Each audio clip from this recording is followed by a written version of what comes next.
তুমি আমার স্বপ্ন সারথি, জীবনে তুমি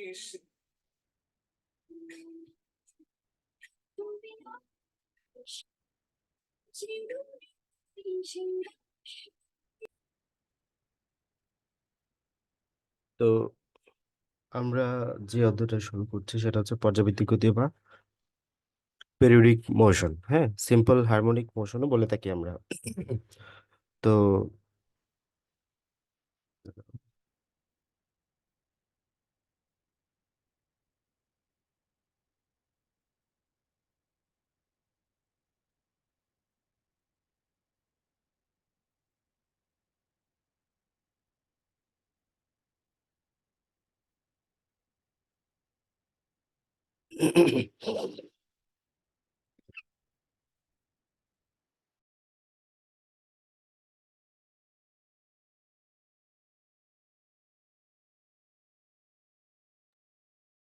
তো সিম্পল হারমোনিক মোশন আমরা ম্যাক্সিমাম ক্ষেত্রে এটা পেন্ডুলিয়ামের ক্ষেত্রে দেখবো। হ্যাঁ, এটা পেন্ডুলিয়াম সবসময় সেকেন্ড দোলক বা পেন্ডুলিয়াম। তো পেন্ডুলিয়াম কখন সেকেন্ড দোলক বলবো? যখন তার পর্যায়কাল 2 সেকেন্ড হবে তখন তাকে আমরা সেকেন্ড দোলক বলে ফেলি। তো একটা পেন্ডুলিয়ামের ক্ষেত্রে যখন আমরা সিম্পল হারমোনিক মোশনটা দেখব তখন ব্যাক ব্যাক এর সূত্র হচ্ছে আহ ওমেগা কস ওমেগা টি। তো এটা আমাদের লাগে না, আমাদের লাগবে মূলত এটা। এই ক্ষেত্রে শর্ত হচ্ছে গতির শুরুটা হতে হবে সাম্য অবস্থান হতে, মানে আমাদের ঠিক মাঝখানের বিন্দু থেকেই গতিটা শুরু হয়েছে। ঠিক আছে, মনে করো তুমি এখান থেকে just টোকা দিছো, এখান থেকে টোকা দিয়ে তারপর তুমি গতিটা শুরু করছো, দেন এটা এই পাশে পাশে দুলতে আছে, তো এটা একটা সিম্পল হারমোনিক মোশন। তো এক্ষেত্রে আমাদের ব্যাকটা হবে কি, আহ যে ওই কণার যে কোনো অবস্থায় যদি আমরা ব্যাক বের করতে চাই, সূত্র হচ্ছে B is equal to omega into root over A square minus Y square. এখানে এ মানে কি, সাম্য অবস্থান থেকে তোমার ওই ববের সর্বোচ্চ সরণ, সাম্য অবস্থান থেকে যেটা সর্বোচ্চ সরণ ওটা হচ্ছে এ। আর ওয়াই হচ্ছে যে কোনো সরণ, মানে তুমি যে বিন্দুতে বের করতেছো, যত সরণে বের করতেছো ওই সরণটাই হচ্ছে আসলে ওয়াই বা এক্স। পরি খাতায় তুমি বইয়ে তুমি এক্সও দেখতে পারো, সমস্যা নেই, বাট একই। B is equal to omega into root over square minus square. এখানে এ হচ্ছে তোমাদের সর্বোচ্চ সরণটা। তো আমরা জানি সবসময় ব্যাক সর্বোচ্চ হয় কোন জায়গাটাতে, মনে করো তুমি এই জায়গাটাতে শুরু করলা, এই জায়গাটাতে শুরু করলে যখন এই বিন্দুতে আসবে, মাঝখানের বিন্দুতে আসবে, তখনই ব্যাক হবে সর্বোচ্চ, মানে ব্যাক একেবারে সর্বোচ্চ পৌঁছাবে, আবার এদিকে আস্তে আস্তে কমতে থাকবে, এই জায়গায় গিয়ে একদম স্লো বা একদম লোয়েস্ট, জিরো। তো যখন আবার এখান থেকে এদিকে ছুটতে থাকবে, মাঝখানে এসে ব্যাকটা সর্বোচ্চ হবে। তো এই জায়গাটাতে আমাদের মনে রাখতে হবে Y is equal to zero, মাঝখানে বা সাম্য অবস্থানে। সাম্য অবস্থানে মানে কি, ওয়াই ইজ ইকুয়াল টু কি হয়, Y is equal to zero হয়।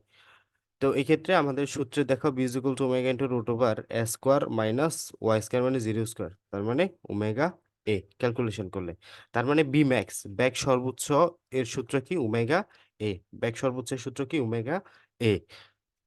বুঝে গেছে? এটা আমাদের আসে প্রচুর। এরপরে করার জন্য আমাদের সূত্র হচ্ছে a is equal to minus omega square y, a is equal to minus omega square y. Y হচ্ছে যে কোনো বিন্দুতে সরণ যেটা সেটা। তো আমরা ত্বরণ মানে কি, ত্বরণ মানে হচ্ছে কতটুকু ব্যাগের পরিবর্তন হইলো সেটা। হ্যাঁ, ত্বরণ মানে হচ্ছে ব্যাগ পরিবর্তনের হার। হার যখন বলবো তখন সময় দ্বারা ভাগ, মূলত ব্যাগ পরিবর্তন। তো আমাদের সবচেয়ে ব্যাগের পরিবর্তন কোন জায়গাটাতে হয়েছিল মনে করা যায়, এই জায়গাটাতে হয়েছিল। দেখো এই জায়গাটাতে ছিল জিরো, বাট যখনই হুট করে এই জায়গাটাতে আসলে হুট করে একটা ব্যাগ প্রাপ্ত হইলো। হ্যাঁ, যখনই এই জায়গাটাতে আসলে হুট করে আমরা জানি এই পাশে গিয়ে এখানে সর্বোচ্চ, এই দিকে গেলে এখানে আস্তে আস্তে জিরো, মানে এখানে আস্তে আস্তে কত হবে জিরো, দেন এখানে যখন আবার গতি শুরু হবে এই জায়গাতে হুট করে একটা ব্রেক প্রাপ্ত হলো, মানে জিরো থেকে হঠাৎ করে ব্যাগ একটা বেড়ে গেল, তার মানে এই জায়গাটাতে ত্বরণ সর্বোচ্চ। ঠিক আছে, এই জায়গাটাতে ত্বরণটা সর্বোচ্চ।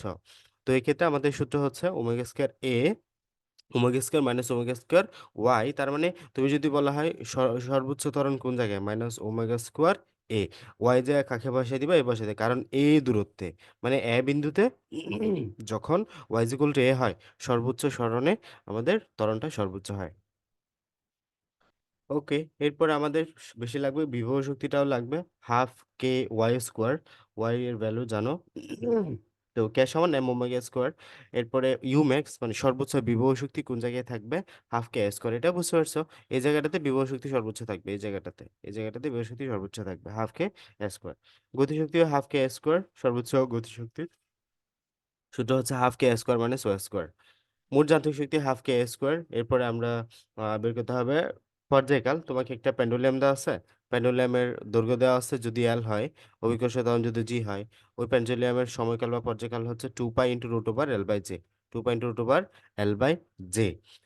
তো এক্ষেত্রে আমাদের যদি ওমেগা বা কৌণিক বেগ বের করতে বলে, ওই ক্ষেত্রে আমাদের হচ্ছে G/L, এটা মাথায় রাখবে, এটা হচ্ছে L/G। টি এর জন্য হচ্ছে L/G, আর ওমেগার জন্য G/L বা K/M বলতে পারো। আর এছাড়া আমরা মনে করো একটা সেকেন্ড দুলক, ওই সেকেন্ড দুলকের স্বাভাবিক অবস্থায় তোমাকে দেওয়া আছে পর্যায়কাল টি। মনে করো ওটা ওটা যখন তোমার কোনো পাহাড়ের উচ্চতায় ওটা হয়, তখন এটা পর্যায়কাল চেঞ্জ হবে। তো তোমাকে যদি এখান থেকে পাহাড়ের তোমার ইয়ে বের করতে বলে, পাহাড়ের উপরে জি বা জি অফ হিল টপ এরকম কিছু বের করতে বলে, আমরা সেটা ইউজ করবো। টি/টি হিল টপ মানে এখানে স্বাভাবিকভাবে যতটুকু পর্যায়কাল দেয় ওটা, ডিভাইডেড বাই পাহাড়ে নিয়ে গেলে যতটুকু পর্যায়কাল দেয় সেটা, ইজ ইকুয়াল টু √/, জি/জি হিল টপ মানে পাহাড় স্বাভাবিক জি কত, জি হিল টপের পাহাড়ের উচ্চতা জি হিল টপ কত, এটা। সেম ভাবে আমরা এটা বলতে পারি T hill top divided T equal to R plus S divide by R. এখানে আর হচ্ছে পৃথিবীর ব্যাসার্ধ, এইচ হচ্ছে পাহাড়ের উচ্চতা। এরপর এটাও আমরা বলবো টি ইজ ইকুয়াল টু 2 পাই/ওমেগা। দেন যখন আমরা একাধিক সেকেন্ড দোলক নিয়ে কাজ করো, টি/টি two is equal to √/L1/L2, এই সূত্রটা আসছে এখান থেকে। হ্যাঁ, কোন সূত্র পর্যন্ত বুঝতে পারছিলে তুমি? উনির। হ্যালো। হ্যাঁ, তুমি কোন সূত্র পর্যন্ত বুঝতে পারছিলা?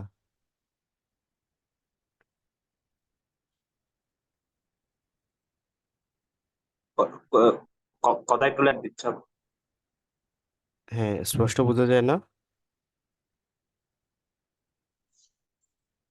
একটু একটু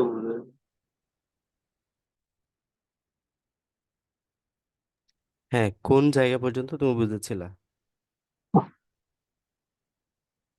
ওই যে ওই T hill top is equals to √/G/G hill top, ওটা বুঝতে দিচ্ছি।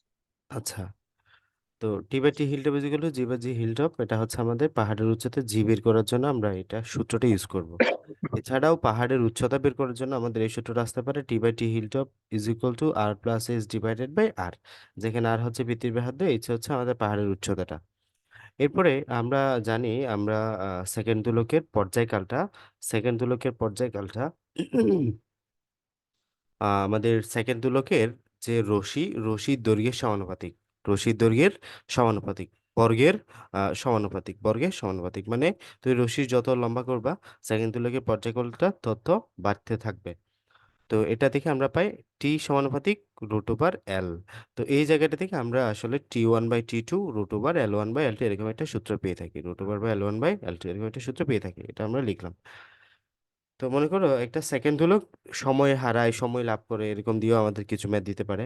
তো এই ক্ষেত্রে আমাদের মনে রাখবা টোটাল দিনে কতটুকু সময় হারায়, ওটার পরিমাণ হচ্ছে ৮৬,৪০০ সেকেন্ড। হ্যাঁ, ৮৬,৪০০ একটা দিনে টোটাল একটা পর্যায়, এটা সেকেন্ড হলো এত সেকেন্ড দেয়। তো এখানে আমরা যে এক্সট্রা লিখলাম, T prime is equal to 2 × ৮৬,৪০০ ডিভাইড বাই ৮৬,৪০০ মাইনাস 400 মাইনাস এক্স। এই এক্স মানে হচ্ছে মনে রাখবা ভালোভাবে দিনে কতটুকু সময় হারায় সেটা। কনফিউজ হবা, তোমাকে পরীক্ষায় ঘন্টায় সময় হারানো দিতে পারে, তারপর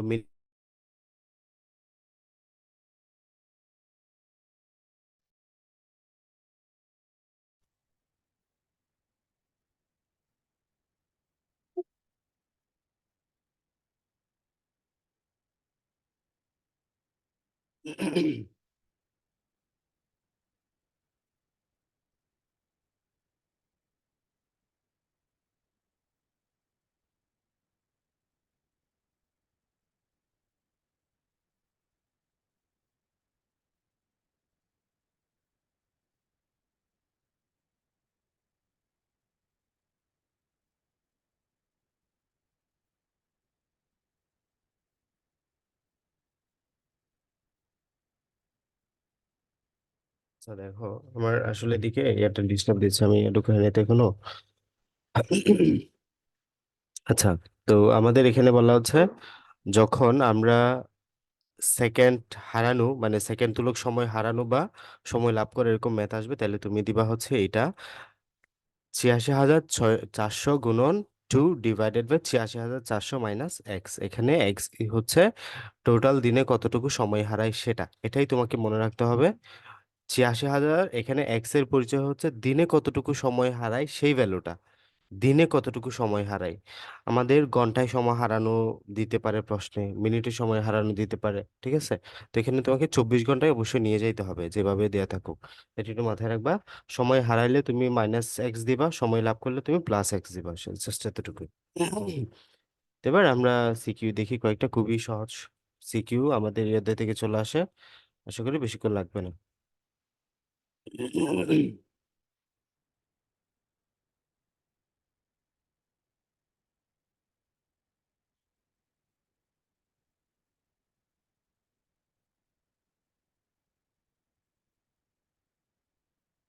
তোমাদের কলেজ তো বন্ধ না? কলেজ খুলছে তো। আচ্ছা, হ্যাঁ আমাদের বলতে ক্লাস হচ্ছে না এমনি, ওই যে আমাদের ফর্ম ফিল আপ হচ্ছে আর কি এরকম। আচ্ছা।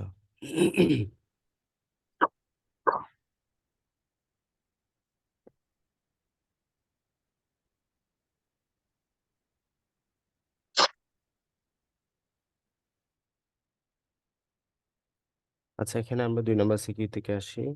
এটা বেশি আসে। তো এখানে আমাদের 2 নম্বর সিকিউতে বলা হচ্ছে দুটা সেকেন্ড দোলকের ববের ভর যথাক্রমে 80 গ্রাম এবং 110 গ্রাম। M1 M2 তোমাকে যথাক্রমে দেওয়া আছে। রায়হান ও পাবেল পৃথকভাবে দোলক দুটিকে 12 সেন্টিমিটার বিস্তারে দুলতে দিল। মানে এদের বিস্তার বা এর ভ্যালু হচ্ছে কত, 12 সেন্টিমিটার। এখানে এর ভ্যালু হচ্ছে কত, 12 সেন্টিমিটার, 12 সেন্টিমিটার। তো রায়হান মন্তব্য করলো তার দোলকটি বেশি শক্তি অর্জন করবে। তো আমরা সাম্যাবস্থা হতে 10 সেন্টিমিটার দূরে পাবেলের দোলকটির ব্যাগ বের করব। তাহলে এখানে দেখো 12 সেন্টিমিটার বিস্তার, মানে এর ভ্যালু 12 সেন্টিমিটার। তো এই জন্য আমরা ওয়াই দেওয়া আছে কত, ওয়াই এর ভ্যালু 10 সেন্টিমিটার, মানে ওয়াই এর ভ্যালু 10 সেন্টিমিটার, তার ব্যাগ বের করতে হবে। তো এই ক্ষেত্রে আমাদের এম এর মান দেওয়া আছে, যাবতীয় যা দরকার সবই তো দেওয়া আছে, আমরা সুন্দরভাবে সূত্র দিয়ে জাস্ট বের করবো। এরপরে উম, এটা হচ্ছে উদ্দীপকে রায়হানের মন্তব্যের সঠিকতা, মানে রায়হান বলল তার দোলকটা বেশি শক্তি অর্জন করেছে। তো বিভব শক্তি আমরা এই ক্ষেত্রে দেখবো, বিভব শক্তির কি চেঞ্জ হলো না হলো। তো দেখো আমাদের সূত্র হচ্ছে B is equal to omega into root over A square minus Y square, এখানে এক্স স্কোয়ার দেখাচ্ছে একই। তো ওমেগা বা আমাদের যেটা ব্যাক, তো এই ক্ষেত্রে আমাদের যেটা conic beg 2 pi by T, হ্যাঁ এটা সূত্র হচ্ছে 2 পাই বাই টি। তো আমরা এটা আলাদাভাবেও বের করতে পারো, একসাথে বের করতে পারো, সূত্রে ব্যাপার না। তো এখানে রুট ওভার এ স্কোয়ারের ভ্যালু বসাবা 0.2, এটা অবশ্যই মিটারে নিতে হবে, মনে রাখবা। অবশ্যই মিটারে নিতে হবে, 12 বসাই দিলে কিন্তু হবে না, এখানে 10 বসাই দিলে কিন্তু হবে না, কারণ আমরা যে এককগুলা বের করতেছি সব এসআই এককে। তুমি এসআই একক অন্যগুলা মিশাইতে পারবে না, এখানে অবশ্যই মিটারে নিতে হবে। তো মিটারে নিয়ে এটা বসালা, দেন 2 পাই বাই টি এর ভ্যালু বসাইলা, এত আসছে, পেয়ে গেছো। এরপরে বললো তাদের শক্তি, হ্যাঁ শক্তি একই হবে কিনা। তো আমরা এখান থেকে দেখি শক্তির বিষয়টা। তো মোট শক্তি E1, এবং রায়হানের জন্য ধরি E1, পাবেলের জন্য ধরি E2। তো আমরা শক্তির জন্য দুটা সূত্র জানি, একটা হচ্ছে বিভব শক্তি, একটা হচ্ছে গতি শক্তি। মোট শক্তি হচ্ছে আমাদের আহ দুটা মিলে, তার মাঝে যে বিভব শক্তি থাকবে ওটা, প্লাস তার মাঝে যে গতি শক্তি থাকবে ওটা। এখন আমাদের শেখা মতে আমরা যে সূত্রগুলো শিখেছিলাম, ওখানে আমরা হাফ কে স্কোয়ার দেখেছি। মানে হলো আমরা যে তোমার এর মাধ্যমে, মানে এখানে সর্বোচ্চ যে বিস্তার, ওটার মাধ্যমে যে সূত্রটা দেখেছি ওটা ছিল হাফ কে স্কোয়ার। তো এই জায়গাটাতে আমরা জাস্ট কে এর ভ্যালুটা বসাই দিছি, এম ওমেগা স্কোয়ার। হাফ কে এ স্কোয়ারের সূত্রটাই শুধুমাত্র আমরা কি চেঞ্জ করছি, কে এর ভ্যালুটা বসাইছি। কে এর ভ্যালু এম ওমেগা স্কোয়ার, ঠিক আছে। এম ওমেগা স্কোয়ার আমরা জাস্ট কে এর ভ্যালুটা বসাইছি, আর কিছুই করি নাই, সূত্র একই। তো হাফ কে এ স্কোয়ারের জায়গায় আমরা কে এর মান এম ওমেগা স্কোয়ারটা বসাইছি, আমাদের নতুন একটা সূত্র এটা বলতেছে, একই সূত্র আসলে। তো এটা আলাদাভাবে মনে রাখতে পারো তুমি। তাহলে ইউ ওয়ানে তো ই টু এ তো শেষ। ইউ ওয়ান বাই টু করো। আমরা একটা অপরটাকে ভাগ করছি। এখানে এম ওয়ানের ভ্যালু দেওয়া আছে, তোমাকে এম টু এর ভ্যালু দেওয়া আছে, দেন বিস্তার দেওয়া আছে। আমরা বের করতেছি conic beg 2 pi by T, এটা বের করা আছে। তো এখানে বসাইলে মূলত ডিপেন্ড করবে আসলে এম এর উপরে, কারণ এখানে দেখো এ সমান, এখানে হাফ হাফও কাটা যাবে, এম ওয়ান বা এম টু থাকবে আর কি আলটিমেটলি। তো এটা খুবই স- ছোট্ট একটা ম্যাথ। তো তুমি সূত্র বসালে ইউ ওয়ান বাই টু, এখানে তুমি U one by one E two করলে এ এ কাটা যাবে, হাফ হাফ কাটা যাবে, ওমেগা স্কয়ার কাটা যাবে, তাহলে থাকবে কি M one by M two থাকবে। এম ওয়ান এর ভ্যালু এত, এম টু এর ভ্যালু এত, ভাগ করলে এত আসে, যেটা লেস দেন ওয়ান। হ্যাঁ, যেটা লেস দেন ওয়ান মানে আমাদের এটা এটা হচ্ছে ওয়ানের চাইতে ছোট। ঠিক আছে। তো অবশ্যই দেখো তাহলে আমাদের এই এটা দেখো ই ওয়ানের সাথে ই টু গুণ করলে, মানে তুমি এখান থেকে বুঝো, আমি এইটা মুছে দিলাম সাপোজ, মানে তুমি বোঝার জন্য এইটা মুছে দিলাম, এই জায়গাটাতে আমি ই ওয়ানটা এই পাশে রাখছি, ই টুটাকে এই পাশে গুণাকারে নিচ্ছি। ই টু গুণন 0.727। তো চিন্তা করো, তুমি ই ওয়ান এর ভ্যালু পাচ্ছ, ই টু এর সাথে যখন তুমি 0.727 গুণ দিবা তখন। তো আমরা জানি ওয়ানের চাইতে ছোট্ট কোনো সংখ্যার সাথে তুমি যদি কোনো সংখ্যাকে গুণ দাও, সেটা কমে যাবে, সেটা কমে যাবে ওই সংখ্যা থেকে। তো এই জায়গাটাতে ই ওয়ান এর ভ্যালু পাচ্ছ তুমি ই টু এর সাথে এত গুণ দিলে, তার মানে ই ওয়ান এর ভ্যালুটা ই টুর চাইতে কমে যাবে, কারণ এটা ওয়ানের চাইতে ছোট সংখ্যা। ওয়ানের চাইতে কত ছোট সংখ্যা বিধায় এখানে ই ওয়ান এর ভ্যালুটা কমে যাবে। তার মানে আমরা অবশ্যই বলতে পারি ই ওয়ান স্পষ্টতই ই টু অপেক্ষা ছোট, মানে ই টু অবশ্যই বড়। বুঝছো? এই এখানে এই ট্রিক্সটা বুঝছো কিনা, কিভাবে বুঝবা কোনটা বড় ছোট? যে বুঝছো। ওকে। এরপর আসো, আমাদের বলতেছে নাফিস পদার্থবিজ্ঞান পরীক্ষাগারে 550 গ্রাম বরের একটা বস্তুকে একটা ঝুলন্ত সুতার এক প্রান্তে বেঁধে দিয়ে দেখলো যে এটা 5 সেকেন্ডে 3 বার স্পন্দিত হচ্ছে। তাহলে এটা 5 সেকেন্ডে 3 বার স্পন্দিত হচ্ছে, আমরা চাইলেই বের করতে পারি। আচ্ছা, এবার আমাকে তুমি বলো, তুমি এখান থেকে কিভাবে পর্যায়কাল বের করবা? খুবই কমন সেন্সের বিষয়, গোলাবানা। পর্যায়কালের সংজ্ঞা দিয়েই বলতে পারবা পর্যায়কাল কত। হারি আপ, খুব দ্রুত বলবা।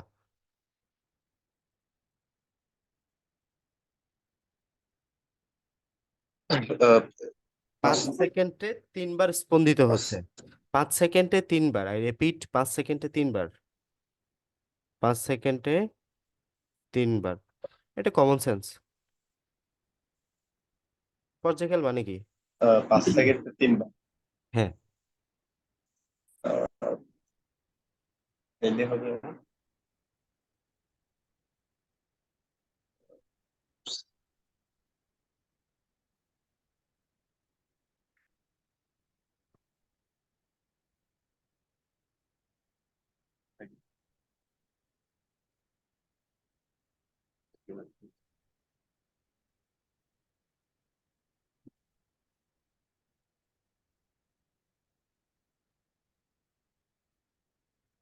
পারবে না? পর্যায়কালের সংজ্ঞাটা বলতে পারবা? এটা তো সিকিউতে আসতে পারে, কখতে। আহ, সরল সরল। নেই, মানে এটা ভাষায় বলতে একটি পারো। মানে একটি পূর্ণ স্পন্দন সংখ্যা প্রতির ক্ষেত্রে একটি পূর্ণ স্পন্দন সংখ্যা হতে আচ্ছা। যে সময় লাগে। হ্যাঁ হ্যাঁ হ্যাঁ, যেই সময় লাগে। তাহলে দেখো তুমি নিজেই বলছো একটা পূর্ণ কম্পন সম্পন্ন হতে যে সময় লাগে সেটাই হচ্ছে পর্যায়কাল। তোমাকে বলা হচ্ছে 5 সেকেন্ডে 3 বার পূর্ণকম্পন সম্পন্ন করে, তার মানে 3টা পূর্ণকম্পন সম্পন্ন করতে সময় লাগে 5 সেকেন্ড। একটা পূর্ণকম্পন সম্পন্ন করতে সময় লাগে 5/3 সেকেন্ড, এটাই তার পর্যায়কাল। তাহলে এখানে মেইন বোঝার বিষয় ওটাই, যে একটা পূর্ণকম্পন সম্পন্ন করতে কত সেকেন্ড লাগে সেটাই তার পর্যায়কাল। তোমাকে দেওয়া আছে 3টা করলে কত হয়, তুমি একটা করলে কত হয়। কনফিউজড হওয়ার বিষয় এই জায়গাটাতে। তুমি 3/5, তোমার প্রশ্নে 3/5 অপশনেও দেওয়া থাকবে, মানে তোমার এভাবেই মনে হইতে পারে পরীক্ষার হলে গিয়ে 5 সেকেন্ডে 3 বার, 1 সেকেন্ডে কতবার। নো, তুমি তো 1 সেকেন্ড আগেই বলে দিচ্ছ তাহলে। 1 সেকেন্ড মানে 1 সেকেন্ডে তো তখন তুই পর্যায়কাল কি বের করতেছে, এটা কি হচ্ছে? মানে 1 সেকেন্ডে এটা কতটুকু দূলে ওটা বের করতেছো, হচ্ছে না। তুমি বের করবা প্রতিবারে কতটুকু সময় নেয়। একবারে সময় নেয় 5 সেকেন্ড, তিনবারে সময় নেয় 5 সেকেন্ড, একবারে কতটুকু নেয় এটা আমরা বের করতেছি, এটাকে আমরা পর্যায়কাল বলি। আচ্ছা, তো এরপরে আমাদের বের করতে বললো স্মরণকালে বস্তুটির ব্যাগ বের করতে। হ্যাঁ, স্মরণ 6 সেন্টিমিটার বলতেছে, বিস্তার 11 সেন্টিমিটার, তার মানে এখানে আমাদের ওয়াই এর ভ্যালু দেওয়া আছে কত, 6, এবং এর ভ্যালু দেওয়া আছে কত, 11। তো এই ক্ষেত্রে আমরা বের করব হচ্ছে তোমার টোটাল বস্তুর ব্যাগ, ব্যাগ বের করব। আসো, ব্যাগ, আমরা সূত্র জানি, সহজ সরল সূত্র, B is equal to omega into root over A square minus Y square. আমরা ওমেগার ভ্যালু জানি 2 পাই বাই টি, যা যা আছে সব বসাই দিবা, খুবই সহজ। ব্যাগের এককটা বসাতে যেন না ভুলো, MS−1। এরপরে আমাদের বলতেছে উদ্দীপকের সরণের জন্য বস্তুটির উপর ক্রিয়াশীল বল বস্তুর ওজন অপেক্ষা কম কিনা। মানে সরণের জন্য বস্তুটির উপর ক্রিয়াশীল বল, সরণ এর জন্য বস্তুটির উপর যতটুকু বল কাজ করবে ওজন অপেক্ষা কম কিনা। দেখো এক্ষেত্রে আমাদের বোঝার বিষয় হচ্ছে আমাদের বল বের করতে হবে। বল, তা আমরা জানি বল যেখানে শব্দটা চলে আসছে, এফ যেখানে শব্দ চলে আসছে, F=m, আমরা সেটা জানি, সেখানে ত্বরণ রিলেটেড। তো এক্ষেত্রে ইনডিরেক্টলি তোমাকে ত্বরণ নিয়ে কাজ করতে হবে, ত্বরণ, হ্যাঁ একটু ইনডিরেক্টলি বলছে আর কি। তো এক্ষেত্রে সরণের জন্য বস্তুটির ক্রিয়াশীল বল, আমরা সরণের জন্য বলের স্পেসিফিক কোনো সূত্র শিখি নাই। আমরা সরণের জন্য শিখেছি কি, সরণের জন্য শিখেছি ত্বরণের সূত্র। সরণের জন্য কার সূত্র শিখেছি, সরণের জন্য ত্বরণের সূত্র শিখেছি। এই ত্বরণের সূত্র থেকে আমরা এম গুণ করে দিলে বলে চলে যাইতে পারবো, তাহলে বিষয়টা ক্লিয়ার। আমরা বের করব ত্বরণ, ত্বরণের জন্য চলে যাব বলে, দেন আমরা আসতেছি ওজনে কি বলতেছে না বলতেছে ওটাতে। তো আমরা ত্বরণ বের করলাম, খুবই সিম্পল। তুমি ত্বরণটা বের করো ওই সরণের জন্য, 6 সেন্টিমিটার সরণের জন্য ত্বরণ বের করব। তাহলে পর্যায়কাল 5/3 সেকেন্ড এটা দেওয়া আছে, ওমেগা স্কোয়ার ওয়াই এক্স বা ওয়াই আমরা শিখেছি, 2 পাই বাই টি বসাই দিলা, এত আসছে, এত MS−2 হচ্ছে আমার ত্বরণ। তো এই ক্ষেত্রে এক্স সরণের জন্য বস্তুর উপর ক্রিয়াশীল বল হচ্ছে F=ma। এখানে এম বসাইলা, এ বসাইলা, বস্তুটির ওজন হচ্ছে W=mg।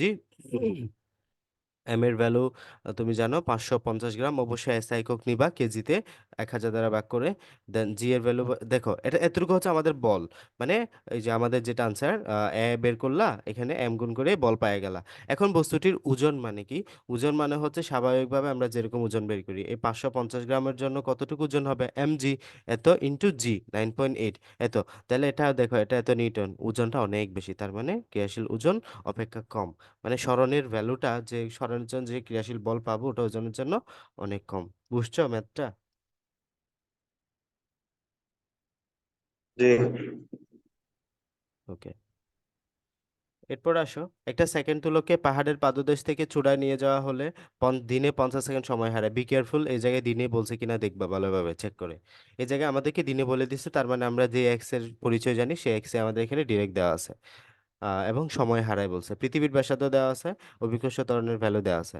উদ্দীপকের পাহাড়ের চূড়ায় শরৎদোলকের দোলনকাল বের করতে হবে, মানে পাহাড়ের চূড়ায় গিয়ে আমাদের দোলনকালটা বের করতে হবে।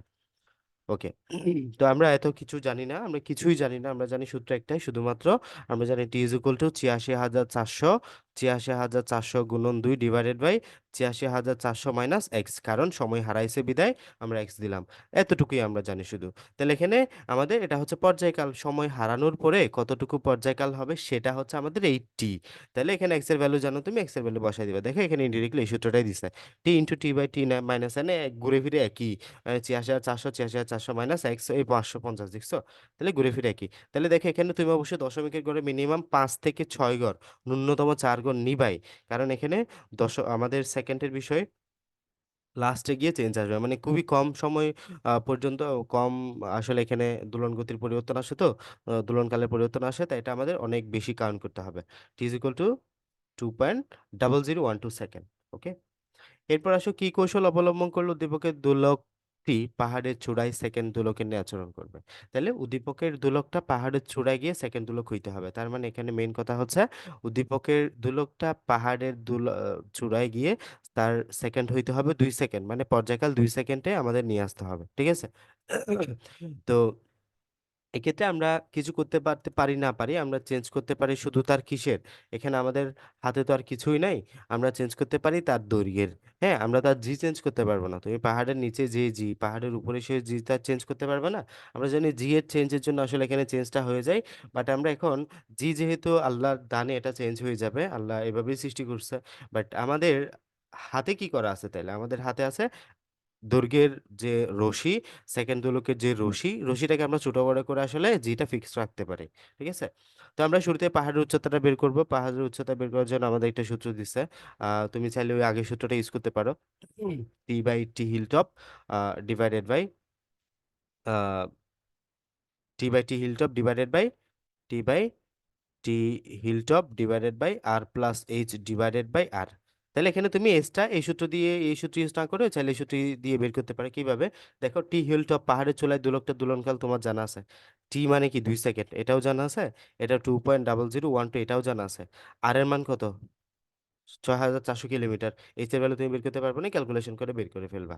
তাহলে আমাদের আসছে এত মিটার। হ্যাঁ, 3840 মিটার আসছে ভ্যালু।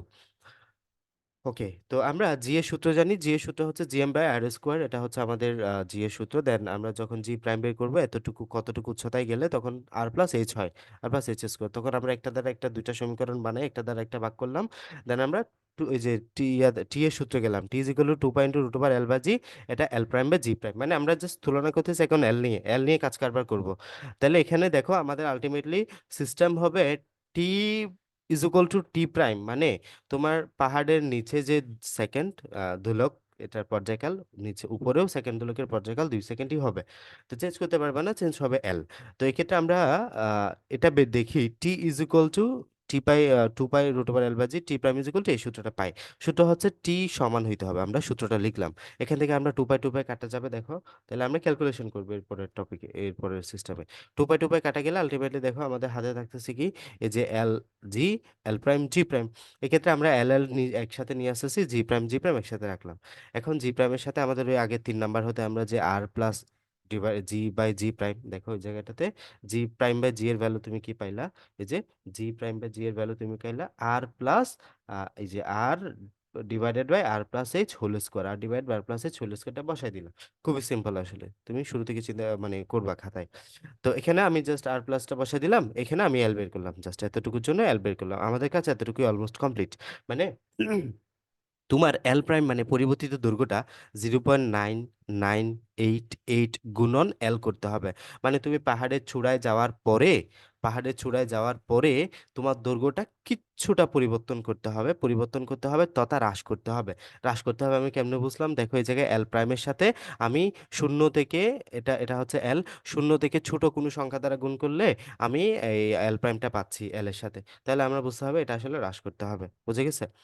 তো এই জায়গাটাতে আমি এটা লিখলাম। দেন তুমি সিস্টেমেটিক্যালি এটা কত শতাংশ হ্রাস করতে হবে এটা বলতে পারো, বা তুমি এতটুকুই বলতে পারো যে আমার এত এই যে এত হ্রাস করতে হবে। হ্যাঁ, আমার এল প্রাইমটা পরিবর্তন করতে হবে, বা স্পেসিফিক আনসার বের করতে চাইলে এভাবে করবা। আমার এল প্রাইম হইলো এত এল, আগের এল, এটা এল ধরলাম, পরিবর্তন হয়ে এত এল হইলো। শতকরা পরিবর্তন জানি কি হয়? পরিবর্তিত এল ডিভাইডেড বাই আদি এল ইন্টু 100%। শতকরা বের করতেছে আর কি।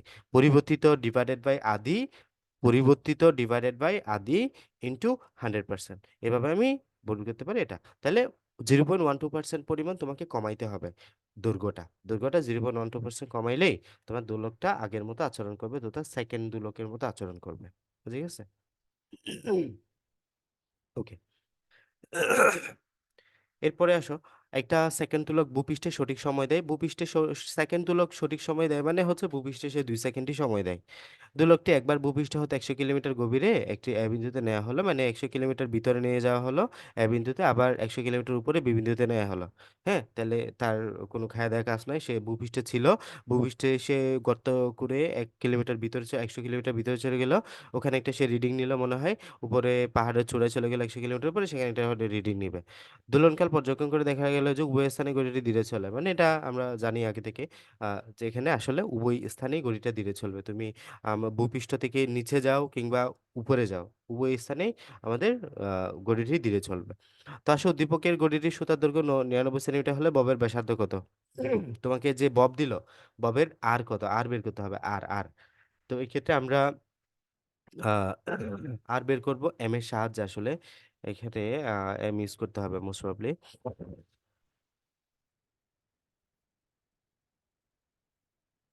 আচ্ছা,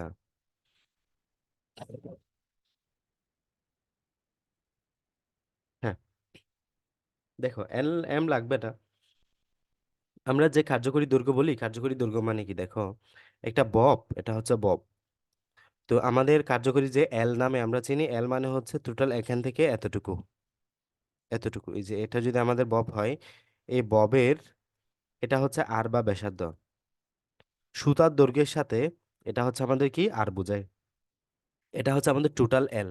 টোটাল এল সমান সুতার দৈর্ঘ্য যদি স্মল হাতের এল ধরো, এটা যদি আমাদের ববের তোমার ইয়ে হয়, ব্যাসার্ধ হয়, ছোট হাতের এল গুণ plus R is equal to আমাদের ক্যাপিটাল লেটার এল বা কার্যকরী দৈর্ঘ্য যেটাকে আমরা বলছি। তো এক্ষেত্রে সুতার দৈর্ঘ্যটা তোমার জানা আছে 99 সেন্টিমিটার। তোমাকে বের করতে হবে এই আর কত, ছোট আরটা কত। তুমি যদি সামহাও এখানে কার্যকরী দৈর্ঘ্যটা পাও, কার্যকরী দৈর্ঘ্য মানে হচ্ছে এখানে সুতার দৈর্ঘ্য সহ আমাদের ববের ব্যাসার্ধটা ইনক্লুড করা আছে। দেন তুমি এটা থেকে এটা বিয়োগ করে দিলে, আহ, সুতার দৈর্ঘ্যটা বিয়োগ করে দিলে এটা পেয়ে যাচ্ছ। তাহলে আমাদের এখন ফার্স্ট কাজ এল বের করা, সোজা কথায় এল বের করা, এল ক্যাপিটাল এল। এটা তো আমরা খুব সহজেই পারি। আমরা T equal to point root over L by G জানি। এলটা এক পাশে রেখে বাকি সবাই ও পাশে নিয়ে যাও, ক্যালকুলেশন করে বের করে ফেলে, সব ভ্যালু তোমাকে দেওয়া আছে। টি জানা আছে, জি জানা আছে, এল জানা আছে, সবগুলোই দেওয়া আছে। তুই বের করো। তাহলে এটা বের করলা। এখন এটা হচ্ছে ক্যাপিটাল এল। ক্যাপিটাল এল মানে হচ্ছে এটা যদি তোমার বব হয়, এই যে এই বব থেকে এই জায়গার থেকে এখান থেকে এতটুকু দেওয়া আছে তোমাকে ক্যাপিটাল এল। এখন তোমাকে সুতার দৈর্ঘ্য হচ্ছে এতটুকু, সুতার দৈর্ঘ্য হচ্ছে এতটুকু, এতটুকু হচ্ছে তোমার কি, তোমার ব্যাসার্ধ বা আর। তাহলে তুমি পুরোটা থেকে যদি এতটুকু বাদ দিয়ে দাও, এতটুকু পাবা, এতটুকু পাবা। আমি এটাই করব। এই যে 99 সেন্টিমিটার বা 0.99 মিটার থেকে এতটা বিয়োগ দিয়ে দিব, আমি পাবো কোনটা, মানে এখান থেকে এটা বিয়োগ দিলে আমি পাবো এই যে 0.29 সেন্টিমিটার। বুঝছো? বুঝছো কি না? জি বুঝছি। এরপরে আসো, এ এবং বি বিন্দুতে কোন বিন্দুতে দুলক গড়িটি অধিকতর ধীরে চলবে, মানে 100 কিলোমিটার উপর নিয়ে গেলে 100 নিচে নিয়ে গেল, দুবোই দূরে ধীরে চলবে, বাট কোন বিন্দুতে বেশি ধীরে চলবে এটা বের করতে হবে। তাহলে এটার জন্য আমাদেরকে অবশ্যই টি নিয়ে কাজ করতে হবে। কি আমাদের জানি যখন পর্যায়কালটা বেড়ে যাবে, মনে রাখবা পর্যায়কাল বেড়ে গেলেই ধীরে চলে। পর্যায়কাল যখন বাড়বে, পর্যায়কাল মানে অনেক সে সময় নিচ্ছে এই পাশ থেকে এই পাশে আসছে, তার মানে সে পর্যায় আমাদের গতি ধীরে চলতেছে। পর্যায়কাল কমে যাওয়া মানে কি ঘড়িটা দ্রুত চলতেছে, বিষয়টা একটু মাথায় রাখবা। পর্যায়কাল বা টি বেড়ে যাওয়া তার মানে হচ্ছে ঘড়িটা ধীরে চলতেছে। পর্যায়কাল বা টি বেড়ে যাওয়া মানে হচ্ছে অনেক সময় নিচ্ছে এই পাশ থেকে এই পাশে যাইতে, ঘড়ি ধীরে চলতেছে। তা আমরা ভূপৃষ্ঠের দুলঙ্কার T equal to by root over L by G দিলাম, টি ওয়ান মানে ভূপৃষ্ঠের 100 কিলোমিটার ভিতরে গভীরে দিলাম এত টি ওয়ান। এবং এখানে ভূপৃষ্ঠ থেকে এইচ গভীরতা বিকর্ষিত ত্বরণের জন্য আমরা জি প্রাইম বাই জি, মানে স্বাভাবিক অবস্থায় টি হলে তো এবং টি প্রাইম হলে তো দেন আমরা একটা দ্বারা পরটা ভাগ করলাম, ভাগ করে মানে তুমি এগুলো না করলেও হবে, এগুলা কিচ্ছু না করলেও চলবে। তুমি জাস্ট এখান থেকে এতটুকু লিখবা। এখানে আমাদের ওই যে আমার এখানে মনে হয় সূত্র লেখা ছিল, এতটুকু লেখা ছিল। মানে হচ্ছে কি জানো, আমাদের টিটা অভিকর্ষজ ত্বরণের ব্যস্তানুপাতিক। অভিকর্ষজ ত্বরণের কি হয়, অভিকর্ষজ ত্বরণের ব্যস্তানুপাতিক হয় আমাদের টিটা। যেহেতু ব্যস্তানুপাতিক, তুমি সূত্রটাও লিখবা এরকম, T one by T two is equal to root over G one by G two. তুমি এই সূত্রটা দরকার হলে আমাদের শিটে লিখে নিও। T one by T two is equal to root over by G one, G two by G one, sorry G two by G one, G two by G one. আমি এই জায়গায় লিখছি দেখো, T one by T two is equal to root over G two by G one. এই সূত্র দিয়ে তুমি এখান থেকে টি ওয়ান বের করবা। তোমাকে এখানে সব কিছুই দেওয়া আছে। এখানে তুমি জি বের করতে জানো, G one minus root over one minus H R, মানে তুমি এখান থেকে এখান থেকে শুরু করতে পারো, এখান থেকে এখান থেকে শুরু করে বাকি প্রসেসটা ঠিকঠাক বা এর আগের অংশটা না করলেও চলবে। তো T by T one root over G one by G, এটা লিখবা। দেন এখানে জি এর সূত্রটা বসাইছো, দেন টি ওয়ানটা বের করলা। এটা বের করে মানে তোমাকে অভিকর্ষজ এখানে তোমার আর দেওয়া আছে, এইচ আর এইচ দেওয়া আছে, আর দেওয়া আছে, এইচ দেওয়া আছে, এক কথায় এত কিলোমিটার উচ্চতায় এইচ কত হবে। তাহলে এটার জন্য তো আমরা সূত্র জানি, হ্যাঁ, এটা যে কত কিলোমিটার উচ্চতায় আমাদের এই জি কত, এইচ টি কত হবে। এটার জন্য আমরা সূত্র জানি, টি হিলটপ দিয়ে বের করতে পারো, বা তুমি এখানে যে সিস্টেমটা দেওয়া আছে ওটা দিয়ে বের করতে পারো। টি হিলটপ দিয়ে বের করতে হলে তোমাকে আগে জি বের করে দেখতে হবে। ঠিক আছে? এখানেও ঘুরে ফিরে একই কথা, মানে জি এর সূত্রটা তুমি ডিরেক্ট বসাচ্ছ আর কি। এখানে জি এর সূত্রটা বসাইলেও না, ওয়ান মাইনাস এইচ বাই আর, এটাই তো জি এর সূত্র। এরপরে এটা বের করলা, দেন এরপরে T1 বের করলা, সেম ভাবে T2 বের করতে হবে। সেম প্রসেসে আমাদের, তুমি এবার T2 হচ্ছে 100 কিলোমিটার উপরে, দেন G2/G, সেম ভাবে আমরা টি যখন উপরে সূত্র হয়, যখন উপরে এত কিলোমিটার উপরে মহাকর্ষ বিকর্ষ আমাদের সূত্রটা আছে R/R+H, তখন জি এর মানটা R/R+H, এক্ষেত্রে জি এর সূত্র দুটো আলাদা হবে জাস্ট, আর বাকিগুলা সব সেম। এক্ষেত্রে জি এর সূত্র বসে তুমি 1 - H/R, এক্ষেত্রে হবে R/R+H। ঠিক আছে, কারণ তুমি এবার ভূপৃষ্ঠ থেকে উপরে গেছো, ভূপৃষ্ঠ থেকে উপরে, আগের ক্ষেত্রে নিচে ছিল। দেন তুমি এক্ষেত্রেও টি বের করলা, টি বের করে একটা হচ্ছে 2.03, একটা হচ্ছে কত, একটা হচ্ছে 2.016, তাহলে একটা 03 আসছে। যেটা 03 এটা একটু পর্যায়কাল বেশি, তার মানে এটা বেশি দূরে চলবে, মানে উপরে নিয়ে গেলে বেশি দূরে চলবে বি বিন্দুতে। বুঝে গেছে? তার মানে দেখো সূত্র সবগুলাই একই, এক্সেপ্ট এক্ষেত্রে আমাদের জি এর সূত্রটা আলাদা। তাহলে এক্ষেত্রে আমাদের T/T1/√/G1/G, এক্ষেত্রে জি এর সূত্র তুমি বসালে 1 - H/R, এক্ষেত্রে জি এর সূত্র বসালে তুমি R/R+H2/হোল স্কোয়ার। পার্থক্য জাস্ট এতটুকুই।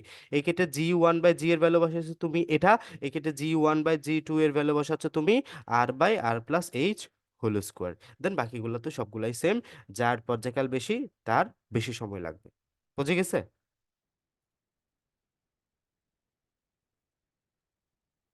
হ্যাঁ, জি। বুঝতে